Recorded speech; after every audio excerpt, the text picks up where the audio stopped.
Hello everyone and welcome back to the Odious Soul. Here is a mid-May garden tour. So much has happened, so much has been done, and finally going to share it with you, but lots to show you, so let's get going. All right, so this is the front yard. Two apple trees are still growing, not producing any apples this year, which I'm not surprised. They were just planted a year ago. But they are still alive, still healthy, still looking pretty.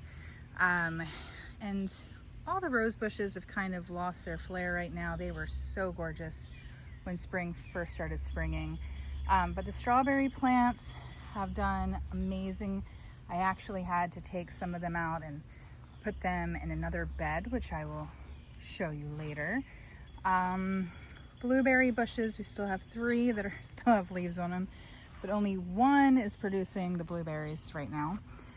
But planted lantana, you see marigolds. I had several dahlias come back, so can't wait to see just how beautiful they are once they finally bloom here. Columbine that came back, and then this beautiful, lovely plant. It just got huge. Like, let me just take a step back. It's just like taken over. Absolutely gorgeous though. Planted a ton of alliums, only, like you can see one here. There's another one over there that just did not come up. Planted some nasturtiums. You can see one has a pretty little red flower down there. This hosta is still hanging in there. Planted some annuals. And then down here we have the black columbine that came back this year and is blooming and it's just gorgeous. Planted another lantana down here.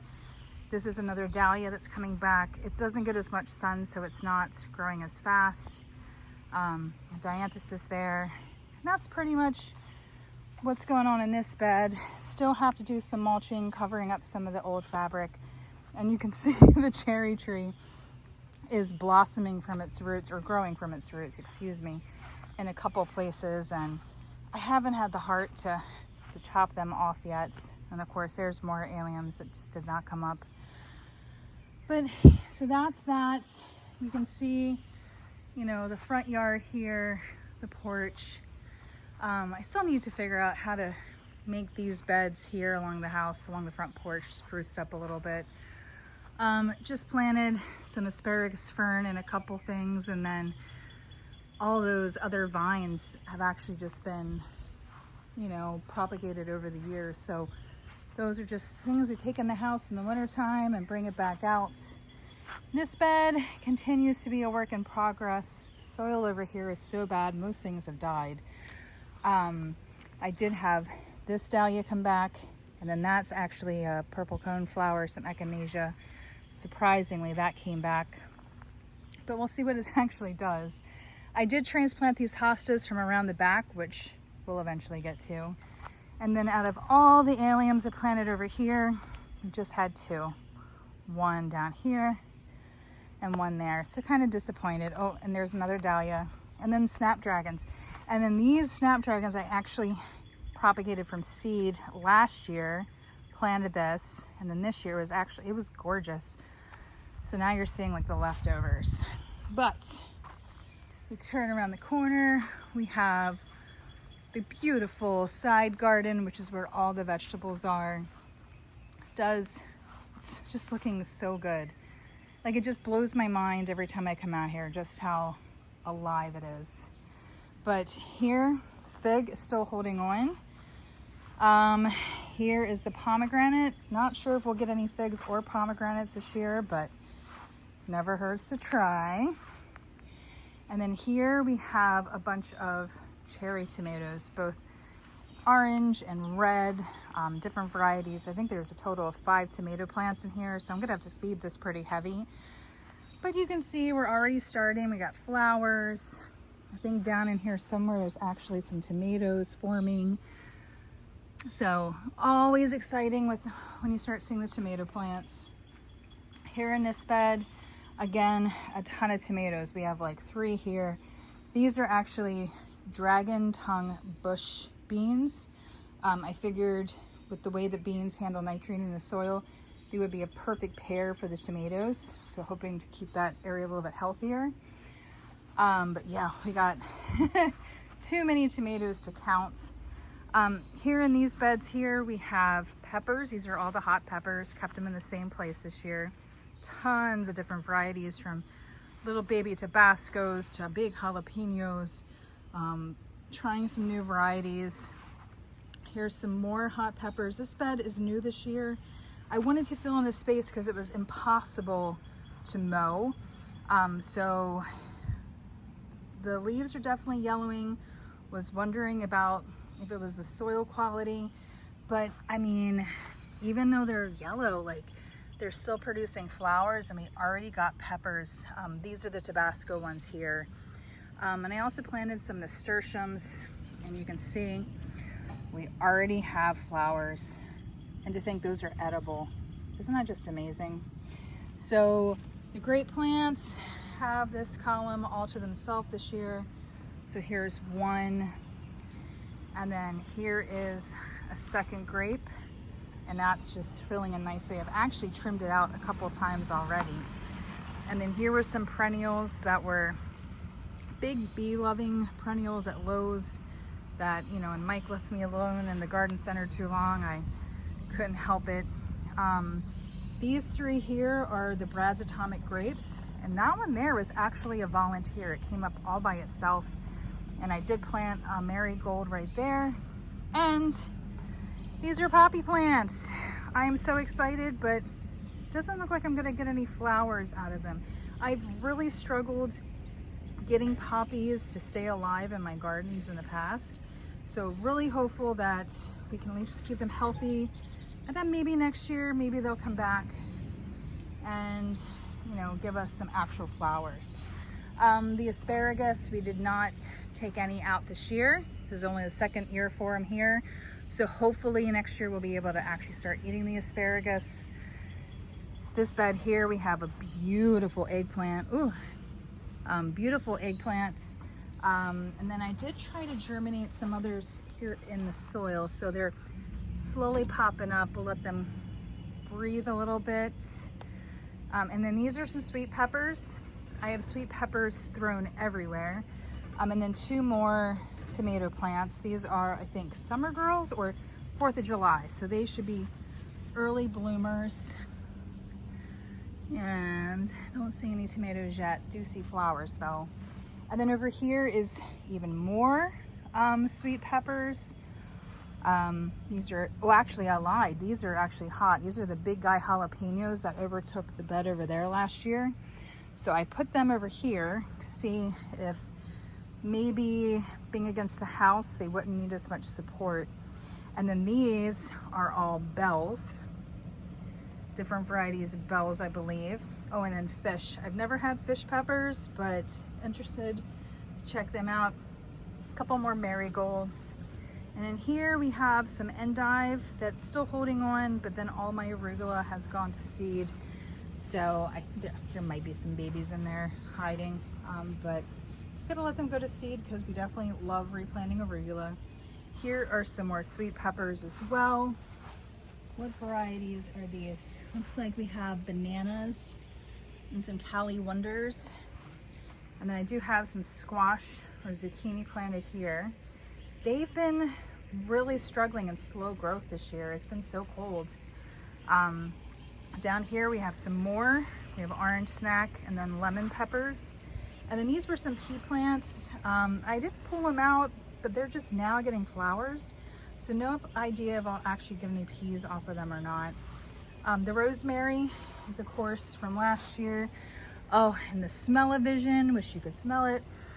Oh, so good. But that's, you can see it's definitely healthy and happy. The herb garden is definitely looking different this year. We have, you know, basil and then a dark opal basil. So sweet, dark opal, some sage, some cilantro, oregano down here, parsley, dill, and look at this catnip. Man, and the cats love coming outside and having fun with this. I'm actually gonna need to cut this back and then dry it for indoor use for the cats. But also have the rosemary here, And then I planted a nasturtium back there that's doing pretty well. Over here in this bed, more peppers. Let's see here. Where do I have my little things? We got cherry stuffers. We got these, it looks like a carne de toro. What else? Some big daddies. So all different kind of sweet peppers. These are the leftovers of the radishes. You can see most of them have already gone to seed, so probably won't get actual radishes. I did plant some tomatillo, or sowed some tomatillo seeds. You can see they're starting to pop out. You can see the little tiny babies. All right, and a fresh batch of Swiss chard here, because the other one, even though they're a biennial, it went to seed really early. So planted some more Swiss chard and trying to been thinning it out while it's still using them as like microgreens. This bed here, which is the beginning of our archway, this has been a hot mess. Nothing really wants to grow in here. I have things, they'll start and then they just kind of stay there. Now the beans and the cucumbers, they popped up a little better, but they just all feel stunted. So I have come through here a couple times. I've come through here once with like a seaweed emulsion, and then I just did a spray yesterday, and they actually do look like they're gotten a little bit bigger even overnight with like the extra fertilizer. So hopefully we can have something develop in here, or at least something that, you know, to kind of take shape. I believe it or not, I've thinned these out, even though maybe I should probably thin them out a little bit more, but just waiting to see if they'll do anything. I leave in a couple days to go back to Maryland for 5 days, and then I will be at a racetrack for a couple days. So we'll see what this looks like in a week. Down here right now, just some kale, but I do plan on putting some more cucumber seeds over here. So hopefully we'll have something to show you next time. And then this bed has actually been doing better than anticipated. So I had so many old pumpkin seeds that I just like threw in the back, not expecting anything to germinate or take shape. And I've had to kill so many babies. It was a total massacre. That I actually did a short, because I feel so bad when I have to thin things out, but obviously, you know, they're not all gonna grow. Like, you have to keep thinning them out. So as ones get stronger, I take out the weaker ones. So hopefully we'll have a bunch of little baby pumpkins. Like, I have white ones and then Jack B. Littles and all kinds of ones. So we'll see. Hopefully we'll have some pumpkins this year. Here are some melons. Don't remember. I think they're like the Najari and all the small ones. I did a couple different spots. So hopefully maybe some baby melons. And then this is where I did the strawberry transplants from out front. So you can see still producing a ton of strawberries. Some of them get icky because of the snails. And did you know that squirrels will actually eat the strawberries too? All right, sorry, I had to take a break and eat a strawberry.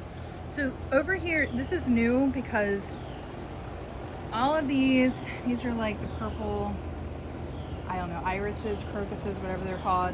And it was just too much. And then there were hostas, like 2 big groups of hostas. So I took the hostas from here, moved them out front under the tree. That's where they came from.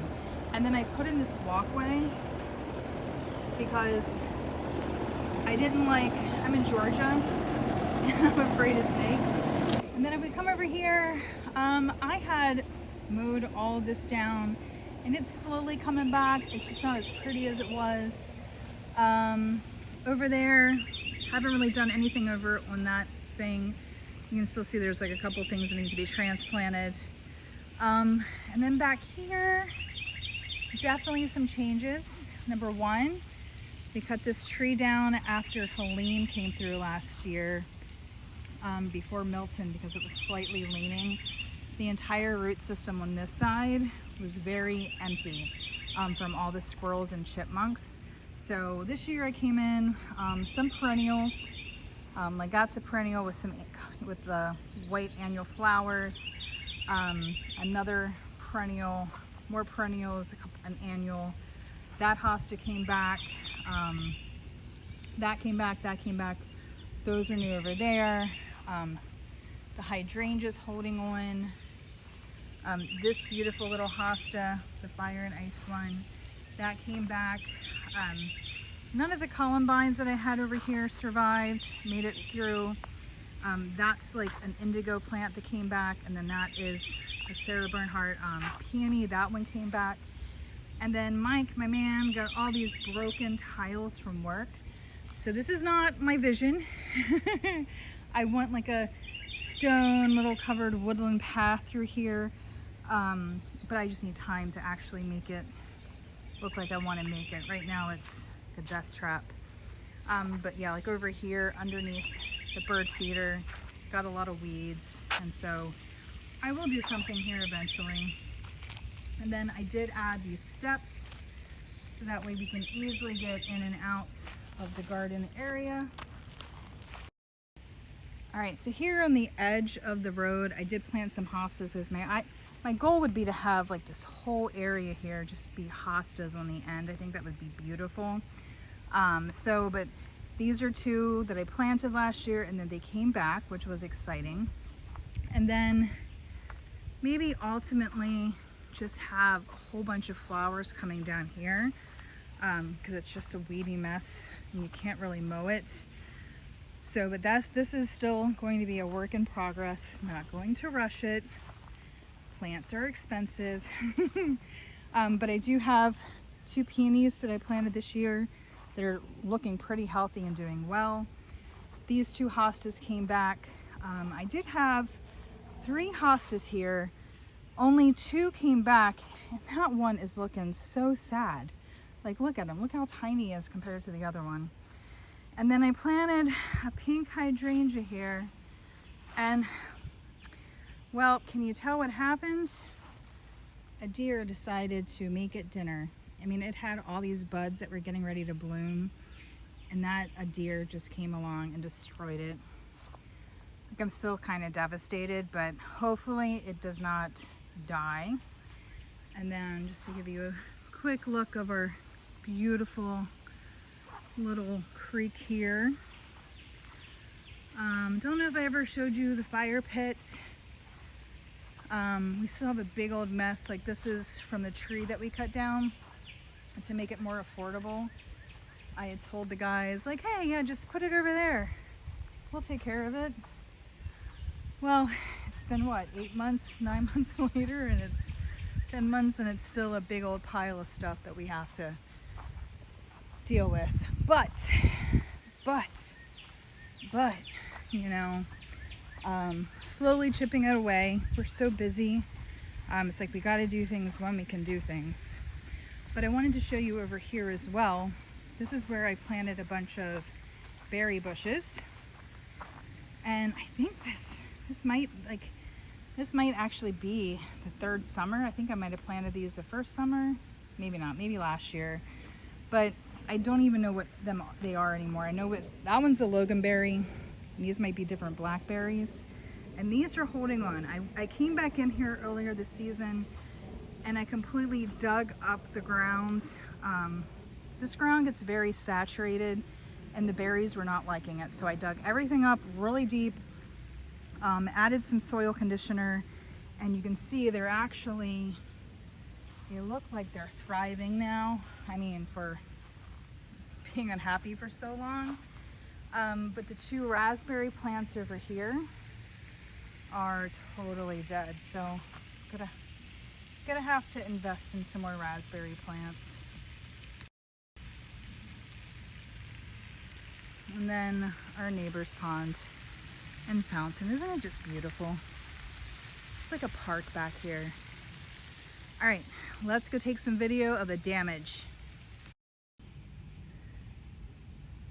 I spotted some mushrooms, some really cool little shrooms. Like, these guys look like little fingers sticking out of the ground. And it's crazy. Like, they're like everywhere. And I always find them kind of creepy, but kind of cool at the same time. Here's a fresher patch. Don't know if you can actually like see that really well. They're literally everywhere around here.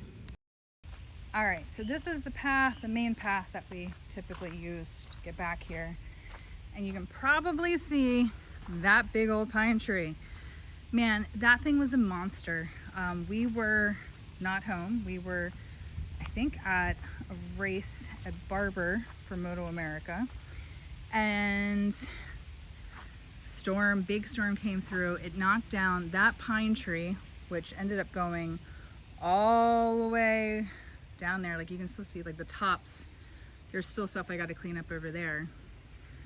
But then it also, I guess from the vibration, knocked down 2 of those pine trees, which I knew they were going to come down eventually because of the pine beetle damage that they had. Like I'd actually been like kind of cautious and careful. But it was so intense. Like it must have shook to knock them down. So when that came down, it knocked down 2 trees here. It knocked down those trees. That tree got bent over, and then the other tree got bent over. Like it is still a mess. But I had a tree company come and just take a couple hours to chop some stuff up and clear the paths for me. But still just so much work. Like all this was like pretty green. Like this is like the berry patch back here. So you can just see like still so much little things to clean up. But we'll get there. But most of the berries back here are still berrying. Like the blackberries, they're coming. Hopefully in about a month's time we'll be able to harvest them. So that's all good. And then the creeks with the dams that be damming more than they should. So, but beautiful.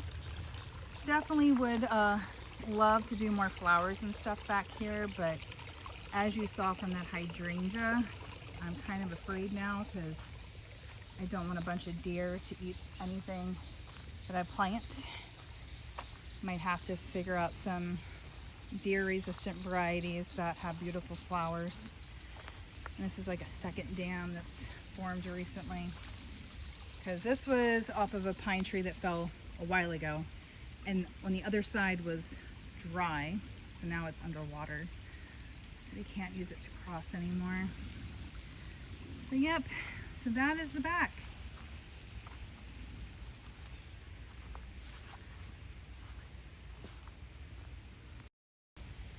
Ooh, I forgot something to show you guys.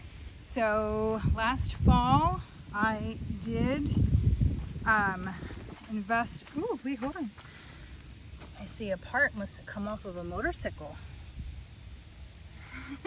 I did invest in 3 pawpaw trees. Pawpaw trees are a fruit tree that's native to the Appalachian area region. So here's one. I'm so excited that it even has leaves. Here's another one. And then there's a third one. This one was a late leafer, but finally put some leaves on him. So no idea if I'll get any fruit this year, but just the fact that, you know, they're here and they're alive makes me happy, because I've planted so many things that have just not done well.